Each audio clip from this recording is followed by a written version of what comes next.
Today we will discuss the nature of illness, of diseases, from the point of view of spiritual science. People usually only concern themselves with disease, or at least with one or other forms of disease, when they fall ill in some way, and then they are mostly only interested in their recovery, in the fact of being cured. How they are cured is usually of very little interest to them, and it is even very agreeable to them not to have to concern themselves further with the nature of this recovery. Most of our contemporaries are happy to delegate the task of curing them to the people appointed to do so. In fact, a far more pervasive faith in authority holds sway in this field in our era than has ever held sway in the sphere of religion. Medical papacy, irrespective of what form it assumes in one place or another, has today become extremely prevalent and will go on taking stronger hold in the future. Lay people are not in the least at fault for this state of affairs and its future increase. You see, people don't give it any thought, don't concern themselves with such things, not at least until they have first-hand experience of it, suffer an acute illness, and need a cure. And for this reason, a great majority of the population looks on with complete indifference as the medical papacy assumes ever greater proportions, worming its way into the most diverse fields, for instance, intervening extensively in children's education, in school life, and staking a claim here to a certain form of therapy. People do not worry about the deeper underlying factors at work here. They stand by and watch as public ordinances are given some kind of legislative form. They have no real wish to gain insight into such things. By contrast, there will always be those who, finding themselves in difficulty and discovering that ordinary materialistic medicine, whose foundations they have no interest in, does not answer their needs, will seek help from practitioners who draw on an esoteric foundation. But still, they will be concerned only with whether or not they can be cured. They are blithely unconcerned as to whether all mainstream methods and knowledge are undermining and undercutting a deeper spiritually derived approach. Who worries if a public ordinance prohibits the practice of a method founded on esoteric insight, or even if the practitioner is locked up? People fail to consider all such things thoroughly enough, and only wake up to them in a particular case that affects them directly. The task of an authentic spiritual movement, though, is to waken awareness that the egotistic quest for a cure is insufficient, but that instead insight is needed into the deeper foundations of these things and the dissemination of such insight. In our materialistic age, it is all too obvious to anyone who can see what is going on that medical ideas in particular are most powerfully influenced by the materialistic mode of thinking. But to chase after a catch-all phrase, lauding one method or another, and merely criticizing what is based on scientific foundations, and is in many respects useful, but is nevertheless dressed up in materialistic theories, will be just as mistaken as, on the other hand, to subsume everything under, quote, psychic healing, close quote, and all such one-sided approaches. Above all, modern humanity must increasingly realize that the human being is a complex entity, and that everything relating to us is informed by such complexity. If a scientific discipline maintains that we consist only of the physical body, it will be unable to engage in any salutary way with aspects of human health or disease. You see, health and illness relate to the whole human being, and not just to the part of him that is the physical body. But here again we should not regard the matter in too superficial a way. There are plenty of properly qualified physicians who certainly will not accept that their faith is rooted in materialism, but instead will profess one religious faith or another. They would be indignant if you reproach them with having a deeply materialistic outlook. But this isn't what counts. What somebody says and his convictions have no significance at all. That's his personal affair. In actual practice, what counts is that one can apply realities that are not just present in the sensory world, but infuse and permeate the world of spirit, and can make practical use of them. However pious a doctor may be, and however many ideas he may have about some kind of world of spirit, if his medical practice is based on rules founded entirely on our materialistic worldview, and if he tries to cure, therefore, in a way that only acknowledges the body, he is still a materialist, however theoretically spiritual his outlook.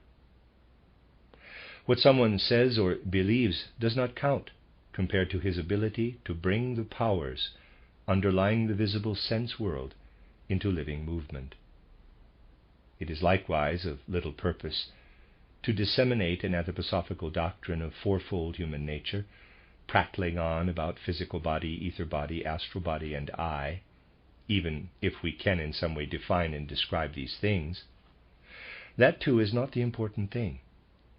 Instead, we need to understand increasingly the living interplay of these levels of the human being, to understand how physical body, ether body, astral body, and capital I are involved in human health and disease, and what acts in reciprocal connection with these aspects. For instance, if we never take account of what spiritual science can tell us about the nature of the fourth level of the human being, the I, however much anatomy and physiology we study, we will never gain insight into the nature of blood. It's simply impossible. And for this reason, we will never, in a million years, be able to say anything significant or useful about diseases connected with the blood and its nature. The blood is the expression of our I nature.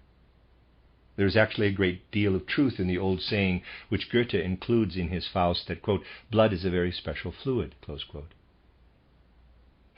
Modern scientists have no inkling that their research should attend to our physical blood in a quite different way from other aspects of human physical corporeality, which are the expression of something quite different again. Our glands are the expression, the physical counterpart, of the etheric body.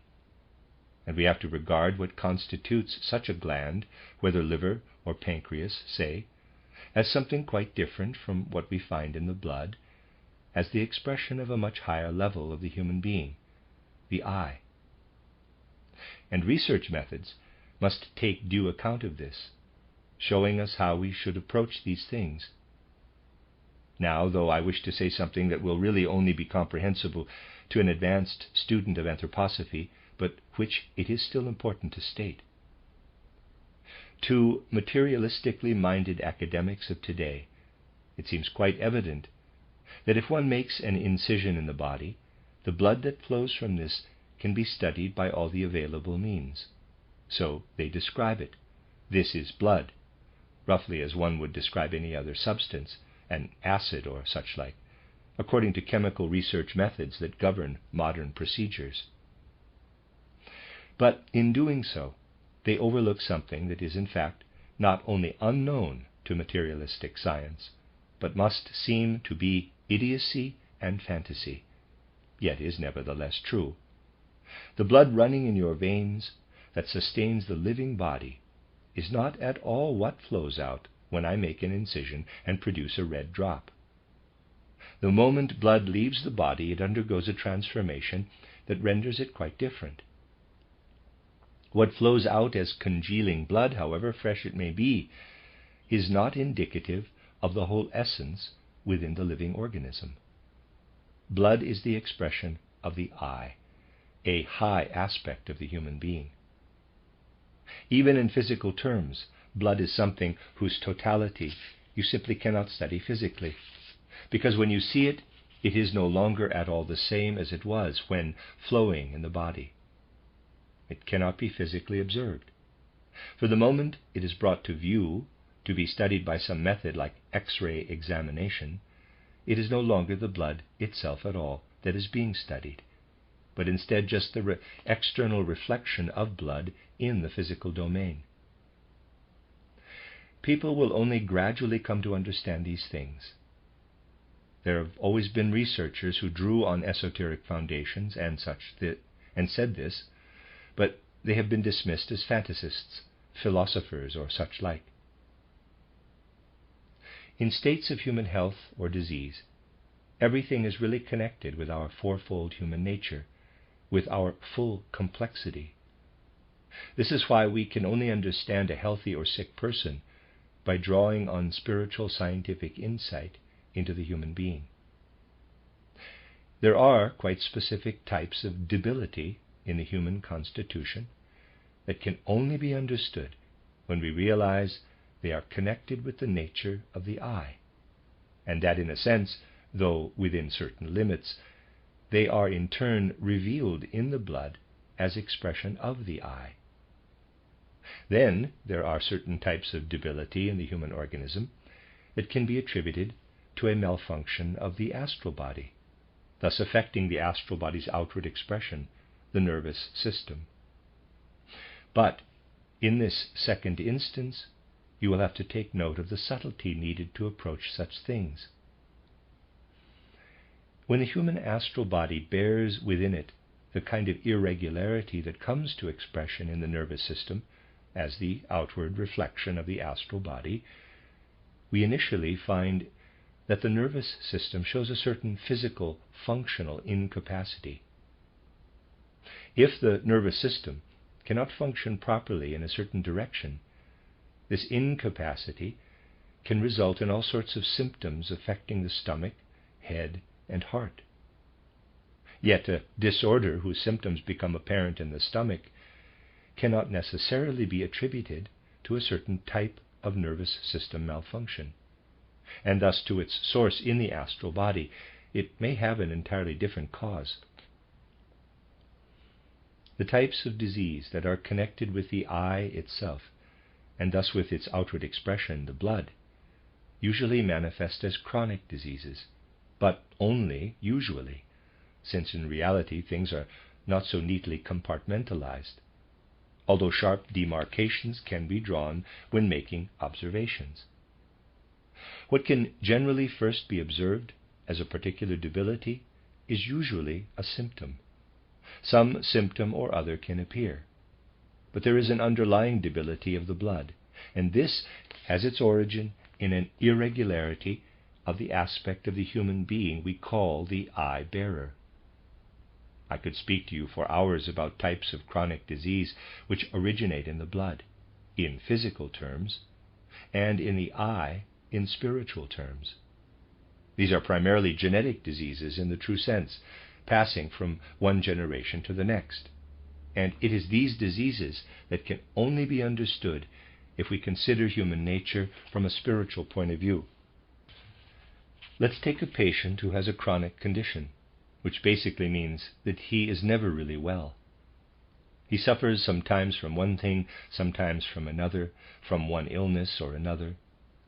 Here we have to take a deeper look at the underlying cause, and above all, be able to take note of the real fundamental character of the I. What kind of person is this really? If we know something in this field that fully accords with life itself, we can see that quite specific types of chronic disease are connected with a particular underlying, purely soul-related character of the I. Certain chronic diseases will never appear in someone whose character is informed by gravity and dignity, but they will in a person disposed to whistle and sing. I can only mention these things in passing here as a waymarker in these preparatory lectures. But you see, if someone comes along who says, quote, "I've had a certain condition for years now," close quote, it is important to be generally clear, first of all, what kind of person this is. We have to know the underlying character and nuance of his eye. Otherwise we will inevitably get the symptoms wrong unless guided by very lucky chance. The important thing in relation to curing these diseases, which are at the same time genetic or hereditary in the truest sense, is to take account of the person's whole surroundings, insofar as they can exert a direct or indirect influence on his eye. Once we have really got to know someone in this way, we may sometimes judge it advisable to send him, if possible, to a particular kind of natural environment during the winter. Or we may recommend that he change his profession if he has a particular kind of job, and instead explore a different aspect of life. Here it will chiefly be important to adopt measures that can exert the right influence on the character of the eye. Someone who wishes to cure patients must have broad life experience, so that he can enter into another's nature and recommend such things as a change of profession in order to effect a cure. The emphasis must be on what a person's nature requires. In this domain, in particular, any chance of a cure may perhaps fail sometimes, because such measures cannot be carried out. But in many cases, such measures can be adopted once we know what they are. A great deal can be achieved for some people, for instance, if they live in a mountainous region rather than at sea level. These are things relating to diseases that outwardly manifest as chronic diseases and are physically connected with the blood and spiritually with the nature of the eye. We now come to diseases which in spiritual terms are primarily rooted in irregularities of the astral body and manifest in certain incapacities of the nervous system in one or another direction. A great many, or even most, common acute diseases are connected with what we have referred to above. You see, it is misguided to think, as people often do, that a stomach or heart condition, or even some clearly perceptible irregularity somewhere, can be fully cured by working on these symptoms directly. The major aspect of this symptom may be that the nervous system is incapable of functioning properly here. Thus, a heart disorder may simply be due to an associated malfunction of the nervous system, and therefore a failure to support the heart's movements. Here it is quite unnecessary to maltreat the heart, or in another instance the stomach, for basically nothing is directly wrong with them. It is just that the nerves that should be supporting the organ are incapable of functioning properly. If someone has this type of stomach disorder and we administer betaine hydrochloride, this would be the same kind of mistake as imagining that because a train arrives late there is something wrong with the locomotive itself and starting to tinker with it. It will still arrive late because the cause, if one looks, turns out to be the train driver getting drunk each time he's meant to drive the engine. The right thing to do, therefore, would be to start with the train driver, who, after all, is the cause of the late arrival of the train. In the same way, in stomach complaints, we may have to address the nerves that look after the stomach, instead of starting with the stomach itself. In materialistic medicine, too, you may find some such remarks. But we are not saying that a stomach disorder should always direct you to look first at the nerves taking care of it, for that again will achieve nothing. We will only get somewhere if we know that the nerve is an expression of the astral body, and that we can trace things back to the constitution of the astral body and seek the causes of a complaint in its irregularities. Then the question arises as to how we can proceed. In treating disorders of this nature, initially we will need to adopt a dietary cure, using the right combination of foods and what the person in question relishes. Thus we focus on his mode of life, not as concerns outward things, but in relation to what he digests and assimilates. And this is something into which no insight can ever be gained through a merely materialistic science.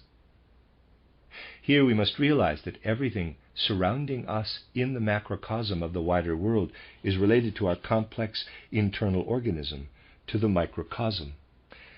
Every food we know, therefore, is connected in a quite specific way to what lies within us. We have spent much time acquainting ourselves with the long progress of human evolution, and with discovering how all external nature has been formed by being ejected from the human being. In diverse studies we have repeatedly returned to the time of ancient Saturn, finding that nothing existed there apart from the human being himself, and that in a sense the human being, human evolution, secreted the other kingdoms of nature, the plant and animal realms, and so forth. In the course of this evolution, the formation of our organs corresponded entirely with what they expelled.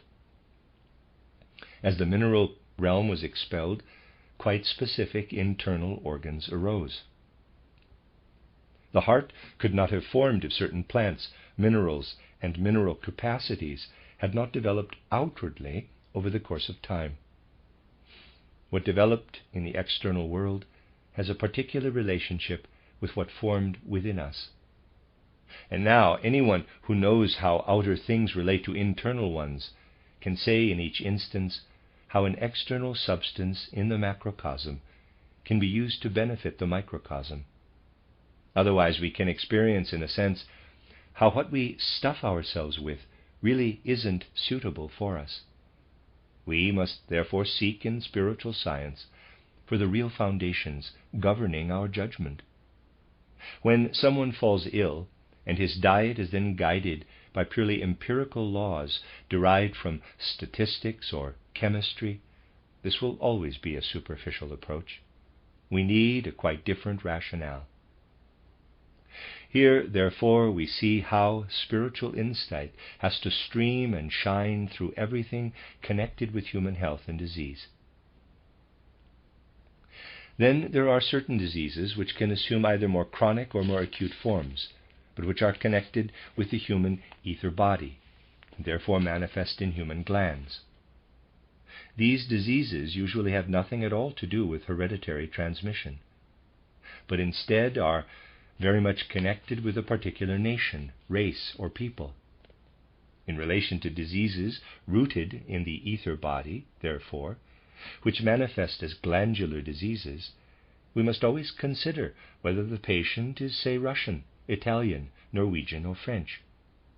These diseases are connected with national character, and therefore manifest in very different ways. In the medical field, the following major error is made. For instance, throughout Europe, a very erroneous view of Tabes or locomotor ataxia has become established.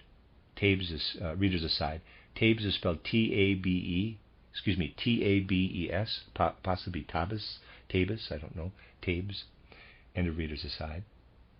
While it is assessed correctly for the population of Western Europe, this is quite wrong as far as Eastern Europeans are concerned, since it has a different origin there. Today these things vary very greatly. Let me read that again. Today these things vary very greatly. So now you will understand that this requires fairly careful attention as regards the particular mix of a population. We can only form any kind of judgment here if we learn to make distinctions about inner human nature. Today these diseases are treated in a merely external way, lumped together with the acute diseases, whereas in reality they belong to a quite different domain. We must be aware of one thing especially, that those human organs which are subject to the influence of the ether body, and which can become diseased due to irregularities of the ether body, have very specific reciprocal relationships. Thus, for instance, there is a very specific relationship between a person's brain and heart. And we can express this in a more pictorial way by saying that this mutual relationship between brain and heart corresponds to the relationship between sun and moon, with the heart corresponding to the sun here and the brain to the moon. And so here we must be clear that if, say, a disease of the heart arises, it will, insofar as it is rooted in the etheric body, inevitably work back upon the brain, just as a solar phenomenon, such as an eclipse, must affect the moon. It really amounts to the same thing, since there is direct connection here. In esoteric medicine, these connections are also indicated by using the heavenly bodies as pictures relating to the constellation of diverse human organs, the heart as sun, brain as moon, spleen as Saturn, liver as Jupiter, gallbladder as Mars, kidneys as Venus, and lungs as Mercury. If you study the mutual relationships of the constellations, you gain a picture of the mutual relationships between human organs insofar as these involve the ether body. It is impossible for the gallbladder to become diseased, a condition which must therefore be traced spiritually to the ether body, without this having concomitant effects on some kind on the organs named above. If we see the gallbladder in terms of Mars, then it acts in the same way as Mars does within our planetary system. In the case of a disease involving the etheric body, we have to know how the organs are interrelated. And yet such diseases are primarily those which we should treat with specific medicines. And this shows us that we should avoid all one-sided views in the esoteric domain. Here we resort to medicines that are found in the external world in plants and minerals. The properties of plants and minerals have great significance for the nature of the etheric body. So if we know that a disease originates in the etheric body, and therefore manifests in the glandular system in a certain way, we must find medicines that properly redress or repair the complex of interactions. Specifically, targeted medicines can be used primarily in diseases of this kind, where the prime factor is, of course, their origin in the ether body, followed by their connection with national character and the fact that the organs interact in such conditions. But you may now have gained the idea that if we cannot relocate someone because of his professional ties or for some other reason, then we will be unable to help him. But there is another effective approach which draws on the human psyche. This, in quotes, psychological method is most effective if the disease is to be sought in a person's actual ego or I. If a chronic disease of this kind arises, in some way rooted in the blood, the psychological remedies come into their own. If carried out in the right way, their action upon the I can fully replace external influences streaming into us. Here you will be able to discern everywhere a subtle, intimate connection. If you observe what the human soul can experience, if, say, a person has had his nose to the grindstone and then briefly enjoys some country air, the feelings of joy that lift the soul are something we can call a psychological method in the broadest sense. But if a physician practices the right methodology, his personal influence can gradually replace this. Psychological methods are most justified in such conditions. We cannot ignore them if only because most illnesses originate in an irregularity of the human I. We now come to the diseases that arise due to irregularities of the astral body. Here, although we can still use solely psychological methods, they have much less value and will therefore be used less often in treatment. Instead, we use dietetic healing methods. Only in the third type of diseases, as we have called them, is it really justified to support the healing process with external medicines. If we observe the complexity of the human being, healing too must be seen in a holistic and not a one-sided way. The last category of diseases are, in quotes, diseases proper, those that originate in and relate to the physical body. These are the true infectious diseases. This is an important subject, which we will return to in more detail in one of the subsequent lectures, after considering the true origin of the 10 Commandments. As you will see, these things are certainly connected. Today I can only indicate that this fourth type of disease exists, and that in discerning its deep foundations, we require knowledge of the whole of nature, with which the human physical body is connected. The physical is not what underlies this, but really, once more, and even more so, the realm of spirit. Even having considered this form of illness, we will not yet have exhausted all major types of disease. We will see that human karma also plays into it as a fifth aspect that we have to include.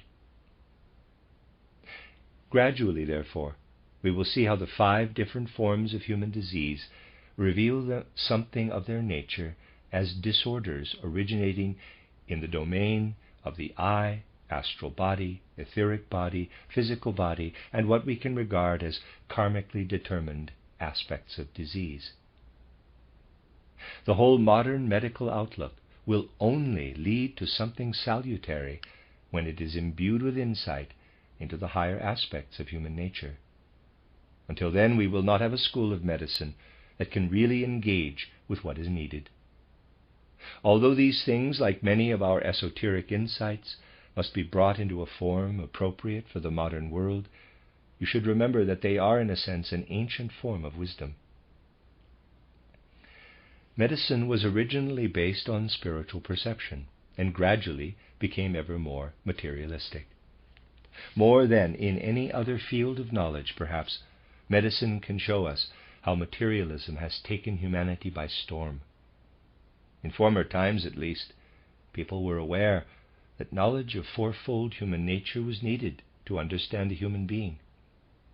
Naturally, materialism had earlier forerunners, so that even 400 years ago and more, clairvoyant people could see that everyone around them was starting to think in a materialistic way.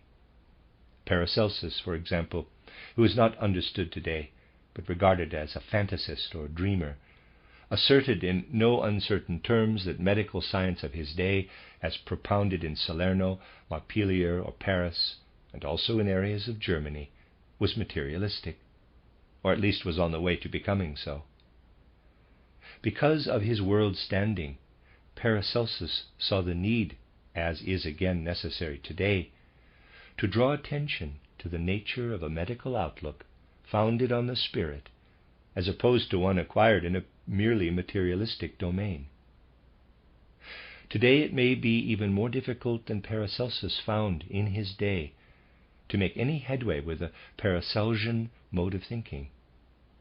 At that time, medicine's materialistic outlook was not yet so sharply antagonistic to the thinking of Paracelsus as materialistic science is today to insight of any kind into the fundamentally spiritual nature of the human being.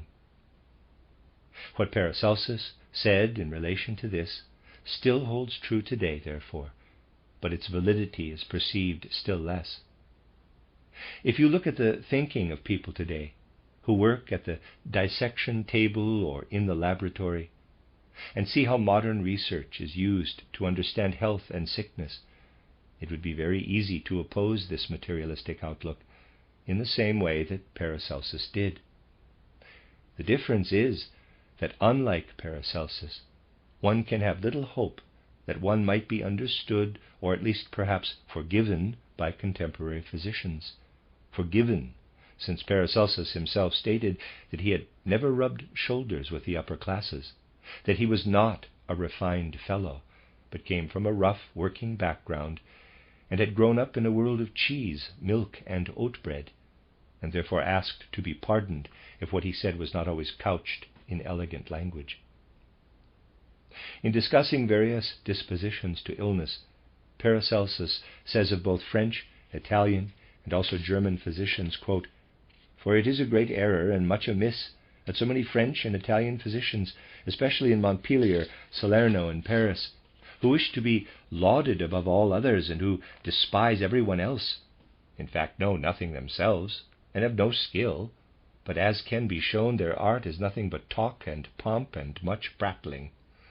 They are not ashamed to use clysters and purges, or bleed someone to death if it accords with their notions.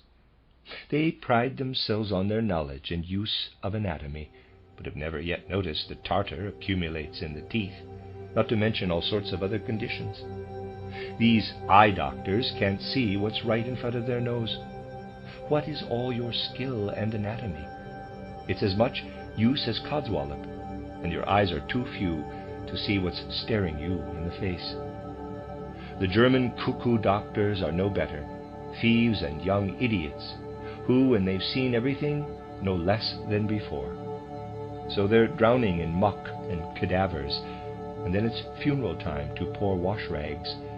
Folk remedies would serve them much better." Close quote.